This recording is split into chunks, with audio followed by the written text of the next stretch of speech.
This is Pet Life Radio. Let's talk pets.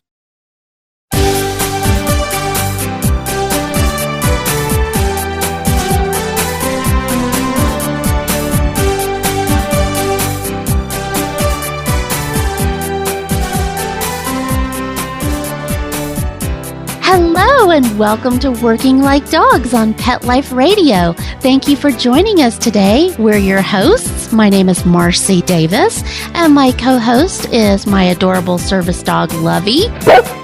And we're thrilled to be with you today to talk about our favorite subject, working dogs and working animals. And today we're going to be talking with award-winning author and photographer Tracy Libby about her gorgeous new book, Reporting for Duty, True Stories of Wounded Veterans and Their Service Dogs. So come right back after these quick messages as we welcome Tracy Libby to the show. Sit, stay. We'll be right back after a short pause. Well, 4 to be exact.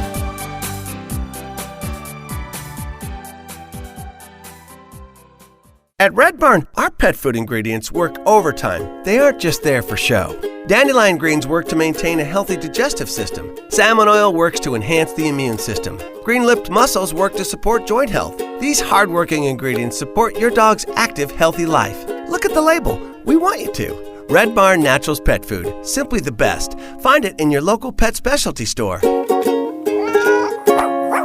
Visit redbarninc.com to save $1 on Red Barn grain-free canned food.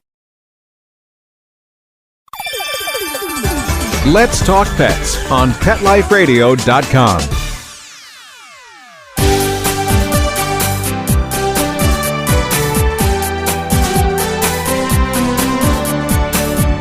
Welcome back to Working Like Dogs on Pet Life Radio. Today we're so excited to have Tracy Libby with us. Hello, Tracy, and welcome. Thank you. Thank you very much. Yeah, we're so glad you could be with us and talk to us today about your gorgeous new book, Reporting for Duty. Thanks. I'm so happy, and thank you for helping to spread the word on these amazing service dogs. They're the amazing veterans and their equally amazing service dogs. Yeah, well, we're so happy to do that. And can you start out by telling us what inspired you to write Reporting for Duty? Well, I had been working on a book last year on shelter dogs, on rescued dogs. And in researching that book, I came across a picture of a veteran in a wheelchair in a grocery store, and he had a service dog with him, and the service dog was trained to move or to walk ahead of his wheelchair and alert the veteran to any potential dangers or what the veteran thought might be danger. And so I was immediately struck by how this dog was trained to do this. And of course, I immediately wanted to know more about our veterans and their service dogs. And I pitched the story to i5 Press's general manager, and he was wholeheartedly backed it from day one. So that's how it all came about. Wow. Yeah. Well, you've got some amazing photos in the book. It's visually so beautiful with the veterans and their dogs. It's just gorgeous. But one of the other things I love about the book is that you also have a lot of historical information in it. Can you tell us some of the history of what you discovered about emotional injuries that our soldiers have suffered throughout history? Because I thought that was really interesting. You know, it was really fascinating, and what I learned was for the first time in American history, large percentages of injured soldiers are returning from the battlefield having survived their injuries. If you compare that to, say, World War II, where roughly 417,000 soldiers were killed, and then Vietnam, roughly 58,000 were killed. And you look at the wars in Iraq and Afghanistan, and we have lost about 6,600 soldiers have been killed, so that's quite a difference. A lot of these, modern technology has allowed our soldiers to survive so many more injuries. But in surviving those injuries, they also are coming home with a lot of post-traumatic stress disorder and a lot of traumatic brain injuries, which are kind of the signature injuries of the Iraq and Afghanistan war. And if you look at the studies, there was a study done that about 540,000 veterans of the wars in Iraq and Afghanistan have PTSD and or stress or depression, and about 310,000 have been diagnosed with traumatic brain injuries. So a lot of the military men and women are coming home from the battlefield, but they're also coming home injured. And so that was pretty interesting as well. Yeah, well, I know. I love that you cover PTSD, which is what we normally hear about so often in the news and media, but we don't hear a whole lot about traumatic brain injury, and we really don't hear a whole lot about military sexual trauma, which I thought was great that you included that in the book. And how do you think that these folks who are suffering from these terrible experiences can benefit from a service dog? What are these dogs doing for them? Well, amazingly, the service dogs, a lot of them are trained to mitigate the effects of PTSD. Some of them are trained for blocking. Not all organizations train for that blocking behavior where they will protect the veterans from, our personal space is so important, and a lot of people don't recognize that, but it's very acutely aware to people who suffer from PTSD. And so if people get too close to a veteran with PTSD, that can trigger some issues. So a lot of these dogs are trained as a blocking behavior to either go behind the veteran or go out in front of the veteran to keep people at a distance that might be getting too close. Not all organizations train that. It's a little bit controversial in some organizations. But, they also train, the dogs are trained for nightmare interruption. Some are trained to lick the veteran's hand or his face or to pull on a blanket to wake up the veteran from nightmare, because nightmare, recurring dreams, flashbacks, those are all part of the PTSD. They're trained to retrieve dropped items, car keys, cell phones, and they can sense increased blood pressure and breathing. So they can, when the dog senses that, they can kind of nudge the veteran, get the veteran's attention back on them, bring them back to the present, and if they need to, the dog kind of signals, hey, we need to get out of here. We need to get you calmed down. So they're kind of trained to do all these types of things. They're trained to open refrigerator doors, retrieve medications. They're trained to guide those that have lost their vision or their hearing. A lot of the veterans have balance issues because of physical injuries. So, they help with their balance. They help going up and down stairs, help with standing, sitting, all kinds of stuff. It's amazing what these dogs can do for our veterans. Well, it sounds like, as you were listing all those amazing things that the dogs do, it sounds like you were covering every type of assistance dog that there is. Because we always think of assistance dogs as guide dogs, that help people with visual loss. But but it is so amazing, because what I've read is that the dogs have to be so multi-talented that they can provide a lot of different physical functions for someone, which is just so amazing. And I have to ask you, in your work on the book, what types of dogs did you find out were mostly helping our nation's veterans? Well, primarily for the guide dogs, they use the golden retrievers or Labrador retrievers, or a cross between goldens and Labrador retrievers. And the majority of those dogs, the guide dogs, are selectively bred through the organizations that train guide dogs. The cost of doing that, to raising and training a guide dog, is anywhere from $50,000 to $70,000, which is quite an investment. And so a lot of these dogs, and of course these dogs are, I don't want to say that the work they do is more important than anything that other dogs do, but these people are guiding the blind. They're walking them across streets and, up and down sidewalks and in front of moving vehicles. So they have to be the very best of the best. And then a lot of the other dogs from organizations that are trained for PTSD, to retrieve items and stuff, a lot of those are also golden retrievers and Labrador retrievers or crosses. A lot of them are selectively bred, but a lot of the organizations also use service dogs. A lot of them are rescue dogs from shelters, so a lot of those are mixed breed dogs as well. So. Mm-hmm. And then the hearing dogs tend to be small. A lot of times the smaller dogs can be used as hearing dogs because they can jump up in in a veteran's lap and say, hey, door right. Right. Well, and tell us, how did you identify the veterans that you included in the book? That was really probably the most challenging part of the book itself, because these are, I like to call them American heroes, because to me they are heroes, but they don't think of themselves as heroes. They don't really want to be called heroes, and they really don't. They kind of balk at that terminology, but a lot of them don't want to relive the trauma that they endured or suffered on the battlefield, so they don't want to talk about that. They don't want any special treatment. They did what they did, and they volunteered to protect our freedom, and they did it willingly, and they would gladly do it again. And in my book, that makes them heroes. Yeah. So But they didn't want to talk about it, but they were, all of them, with no exception, they were all willing to talk about their dogs and the impenetrable bond that they have with their dogs and how these dogs saved these veterans' lives. And a lot of these, if not all of the veterans I talked to, were teetering on the brink of suicide, which is common with PTSD.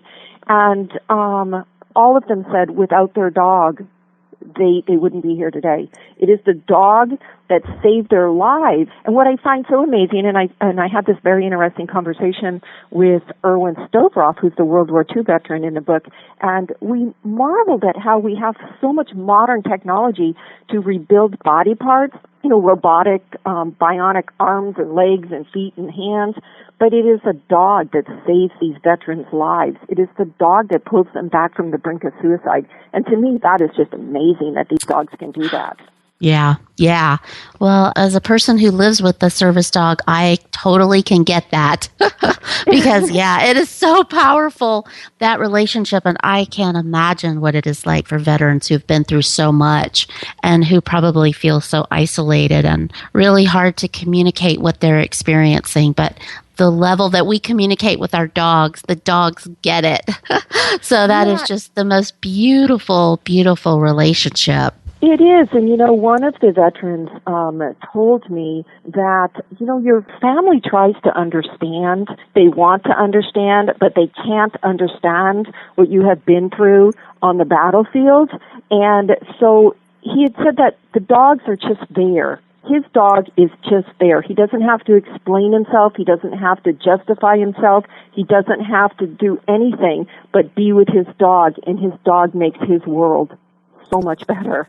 And it does. And if you haven't experienced that bond with a dog, sometimes it's hard for people to understand that strong bond. But it's just amazing what these dogs can do for our veterans. It's amazing.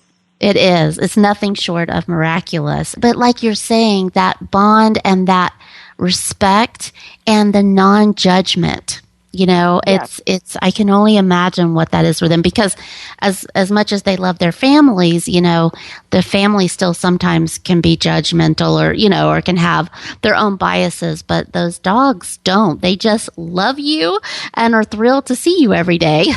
Right. And they don't ask questions, and right. They don't make judgments. And so that was so amazing to find that. And another one of the veterans, Michael Jernigan, he was severely injured by an IED explosion, and he had, here you have these are the best of the best, and they, many of them are special elite forces. They're trained to do incredible work, and so they're the big barrel-chested freedom fighters. It's not in their nature to ask for help. And one veteran, Michael Jernigan, who is blind, was telling me about his dog, and he's so funny, and he's a third-generation combat Marine, and he had said that when he had an experience with his dog, and he had said that if you had told me 10 years ago that a dog could have this much impact on a man's psyche, I would have had you drug tested. So he was not he had not been he wasn't a believer yet. He wasn't a believer until he had a service dog. And then and going back to Brian Anderson, here's this retired Green Beret who does incredible, their jobs are incredible, the work they do, and yet he talks about this beautiful relationship, and he has no hesitation about talking about this incredible relationship he has with his dog. It's so moving to know that these dogs change their lives. Yeah. Well, it is awesome. It's nothing short of awesome. And it's even hard to articulate how incredible it really is. Well, we are going to take just a quick break and hear some important messages from our sponsors. But we're going to come back and continue visiting with Tracy Libby about her book. And we have lots more questions for her. So come right back after these quick messages. We'll be right back right after these messages. Stay tuned.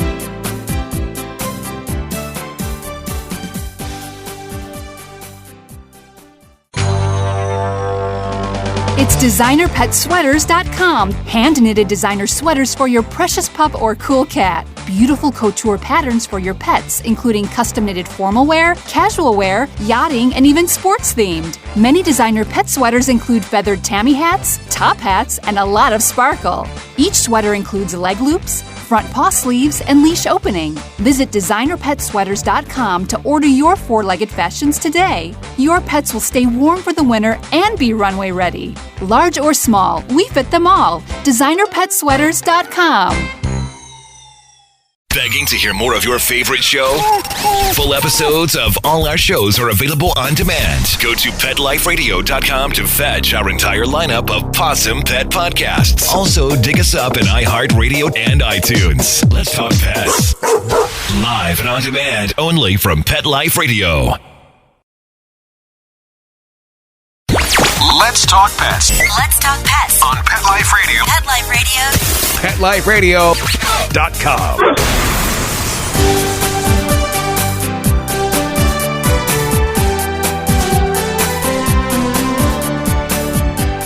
Welcome back to Working Like Dogs on Pet Life Radio. We're visiting today with author and photographer Tracy Libby, and she's sharing with us the whole process of her incredible book, Reporting for Duty. And I have to ask you, Tracy, we were talking about some of the veterans that you interviewed for your book, and I was wondering, how did you find in your research the service dog organizations who are actually training and placing dogs with veterans? It was really just a matter of a lot of research. And as I had mentioned before, a lot of these veterans don't want to talk about, their experiences.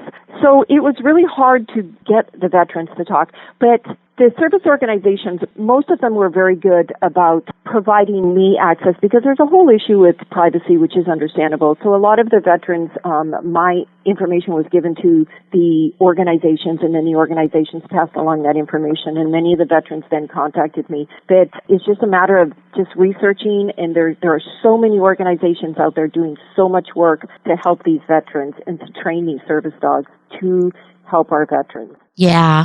And did you go physically to those organizations, or did you do most of your interviews by phone, or how did that work?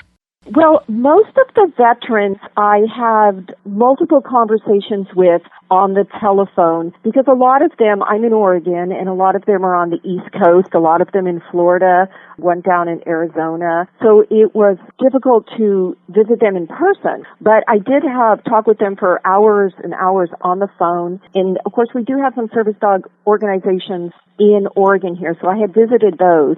And so that's kind of how that worked. Wow, that sounds like such a fun project.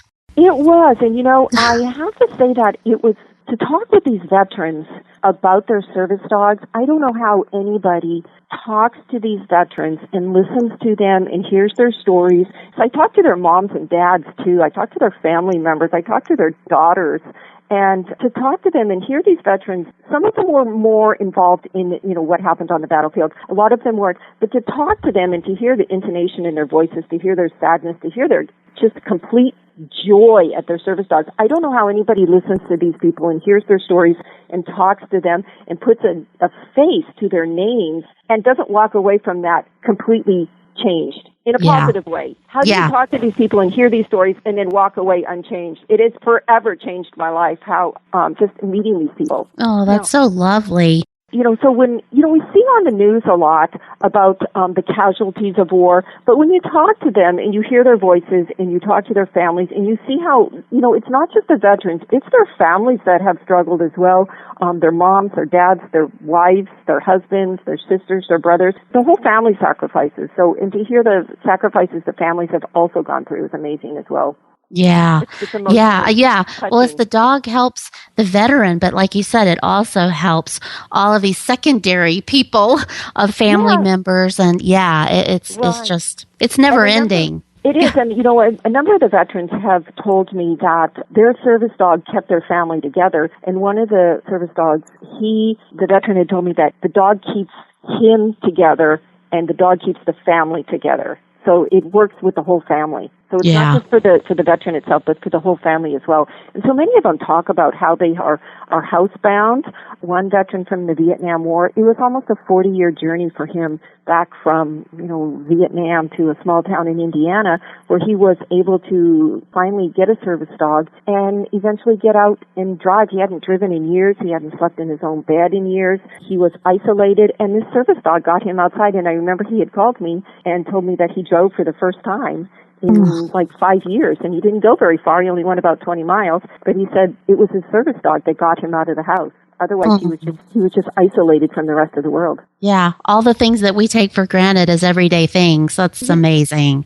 It is amazing what we take for granted, It is amazing what we take, and going out in public is very traumatic for a lot of the veterans with PTSD. Going to the grocery store, I found was, is just horribly traumatic for them. A can of peas falling off the shelf, a shopping cart banging together. All of these things can trigger PTSD, and so it's really traumatic for them. And these dogs hold them together. Well, one of the other things I loved about your book is that you mentioned the puppy prison programs. Can you tell us about what you discovered about puppy prisons? Yes, that was probably...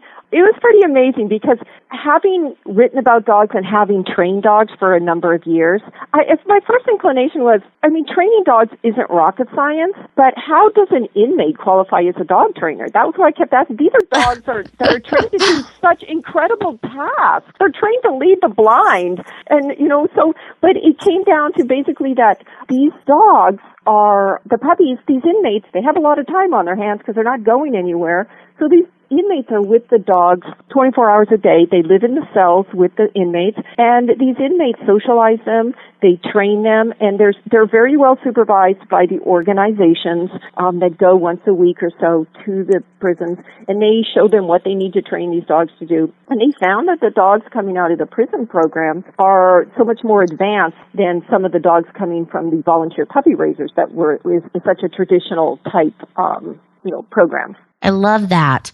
That makes so much sense to me. That's just so awesome. And in fact, Lovey and I are getting to go visit a puppy prison program this week that we're really excited about. But it seems like such a great use of such limited resources because as we know, there's such a greater need for trained dogs than the number of dogs that are actually available. So if prisoners can participate in that and do something positive, I think that's awesome.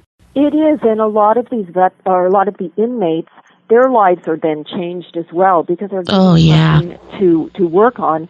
And several of the dogs, Kent Fife's dog Mike came out of the prison program, and did Brian Anderson's dog Hero. He came out of the prison program as well, and so they're both very involved in those programs as well.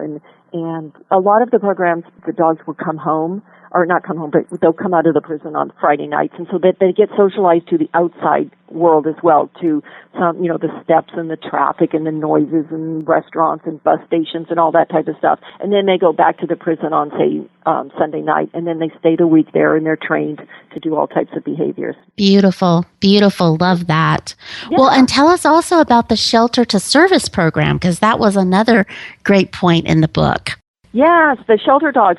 A lot of the organizations, as I mentioned, they have their very specific breed programs, and they've bred for generations very specific dogs. A lot of the organizations, Canines for Warriors is one, and they use, the majority of their dogs are dogs rescued from shelters that are just days away from euthanasia. And one of the stories in the book is about James Kiken. He has a service dog from a Kentucky high kill shelter, and it's kind of an amazing story because he's in Virginia, and the dog was on, just days away from being euthanized in a Kentucky shelter, and they both ended up in Florida, and they both ended up together, which is pretty amazing. So a veteran from Virginia and a dog from Kentucky ended up in Florida, and they ended up as service dogs together. So a lot of them, they found that the success rate with shelter dogs is quite a bit lower than the planned selective breeding programs, but they're using, most of the organizations are rescuing dogs. There's some requirements, usually 14 months to 3 years old, that some of them, up to 60 pounds, that type of stuff. So, and they have people that go around and they work with people in the shelters who assess the dogs. And the percentage of shelter dogs is somewhat lower, but in the process, they are rescuing. The shelter dogs are one way of helping reduce the number of veterans dying each year by suicide, and while simultaneously helping injured vets return to civilian life and keeping dogs from being euthanized in shelters. Yeah, I have heard that the numbers are a little bit lower, but boy, if it saves one dog, it just seems so worth it. So that's wonderful. Yeah, and as I had mentioned, James Kuiken Dog Freedom came from a shelter, and it's just amazing what this shelter dog, just days away from being euthanized, has done for this veteran. So in a way, and Mr. Kuiken had mentioned that several of he had his dog Freedom had some issues of his own. So together they worked through the issues after he was trained. When they came home, they worked through their issues together. So they kind of saved each other, which was amazing too. That's great. Well, and you also mentioned in your book an organization called Veterans Moving Forward. Can you tell us about who are those folks? Well, Veterans Moving Forward was started by Karen Jeffries, a retired Navy commander. And I know a portion of the proceeds of the book are donated to Veterans Moving Forward, which is a nonprofit organization that trains service dogs.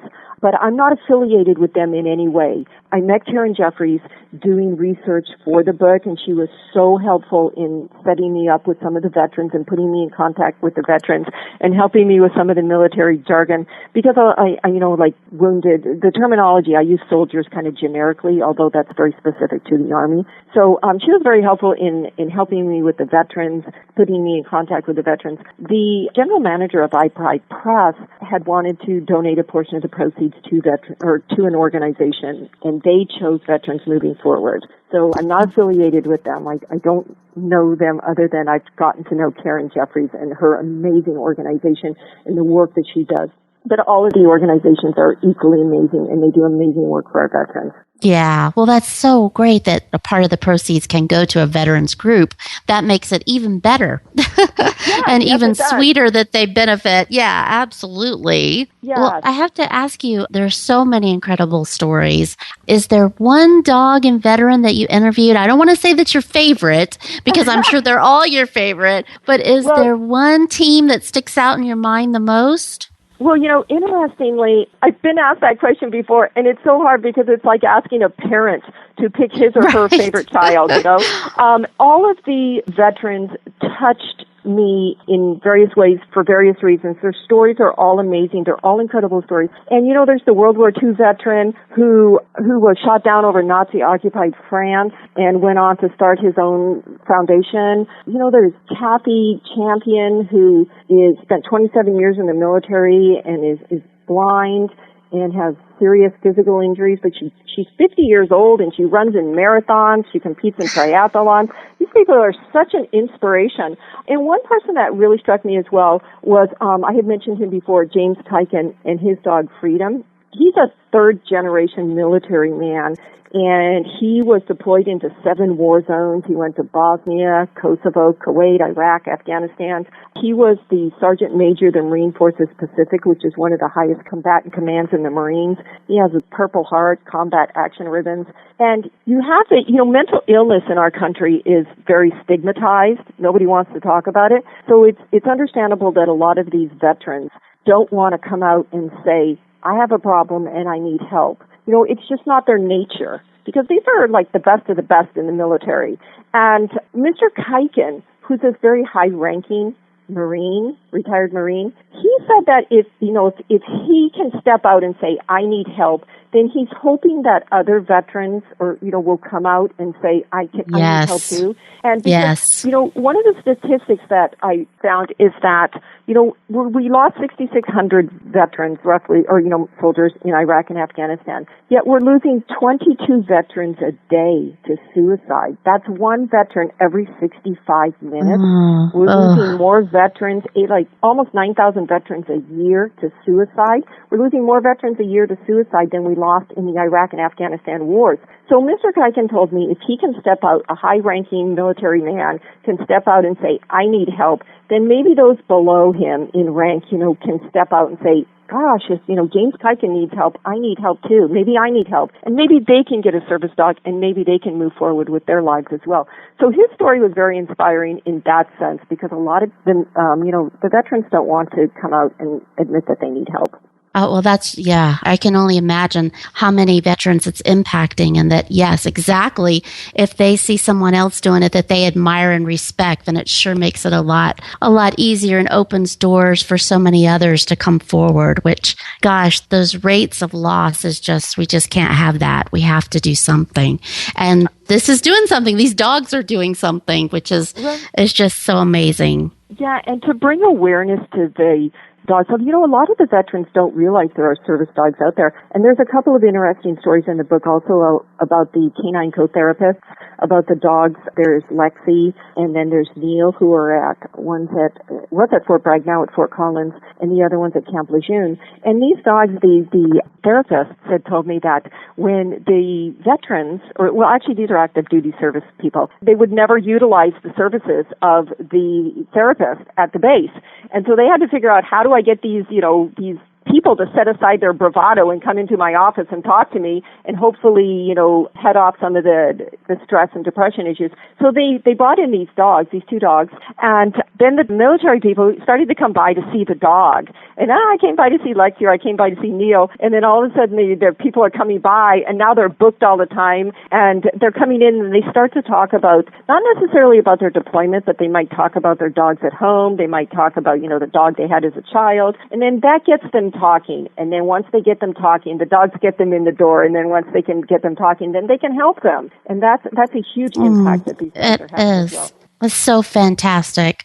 Well, Tracy, thank you so much for being with us today. We could talk about this all day with you. We hope you'll come back and tell us about your future projects. But just before we go quickly, how can our listeners get more information about the book? How can they purchase the book? Can you tell us quickly? Yes, the book is available on Amazon.com. It's also available at most of the bookstores, all the bookstores, Borders, Barnes & Noble. Some of the Petco's, PetSmarts, they carry them as well, but it's available online, and they can Google that. And they can also, in the book, there's a number of organizations, links to organizations that train service dogs, and they can get information. As I had mentioned, the funding for these dogs is all private funding. There's no government funding in training these dogs. It's all private donations.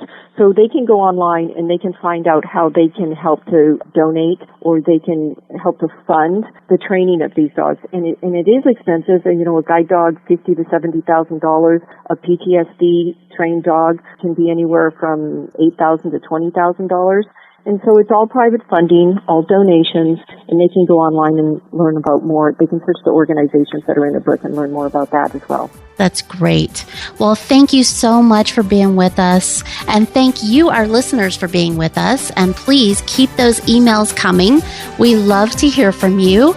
And you can contact us at Marcie, Marcie, at PetLifeRadio.com. And you can also follow Working Like Dogs on Facebook and Twitter, and at WorkingLikeDogs.com. So thanks so much, and take good care. Let's Talk Pets, every week on demand, only on PetLifeRadio.com.